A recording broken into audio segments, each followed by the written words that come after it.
एक युवक आत्मज्ञान की तलाश में एक जैन गुरु के पास आया। उसने कहा, गुरुदेव, मैं सत्य जानना चाहता हूँ। मैं अपने भीतर छिपे ज्ञान को खोलना चाहता हूँ। जैन मास्टर ने मुस्कुराते हुए कहा, बहुत अच्छा, मैं तुम्हें ज्ञान को अनलॉक करना सिखाऊंगा, लेकिन पहले तुम्हें मेरे लिए कुछ करना होगा। क्या है वह? युवक ने पूछा।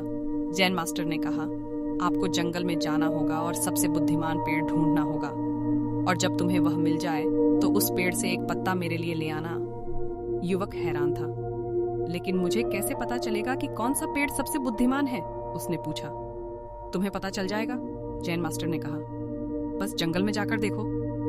युवक जंगल में गया और सबसे बुद्धिमान पेड़ की खोज की। वह कई दिनों तक चलता रहा और उसने बहुत से पेड़ देखे, लेकिन उसे सबसे बुद्धिमान पेड़ नहीं मिला। एक दिन वह निराश होकर एक नदी के किनारे बैठा हुआ था।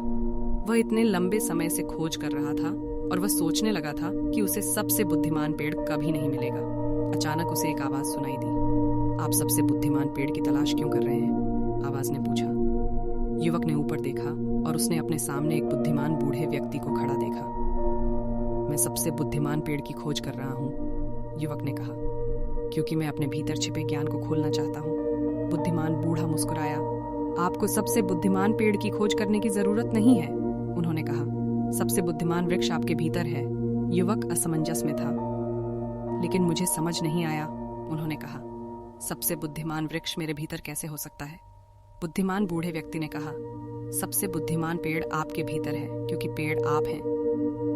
आप सभी ज्ञान का स्रोत हैं। इसे देखने के लिए आपको बस अपना दिल और दिमाग खोलने की जरूरत है। युवक ने सोचा कि बुद्धिमान बूढ़े व्यक्ति ने क्या कहा था, और तब उसे एहसास हुआ कि वह अपने से बाहर ज्ञान की खोज कर रहा था, जबकि वह हमेशा उसके अंदर था। उसने अपना दिल और दिमाग खोला और उसने उस ज्ञान को देखा जो उसके भीतर छिपा हुआ था। उसने सच्चाई देखी। वह एनलाइटनमेंट को पा लिया था।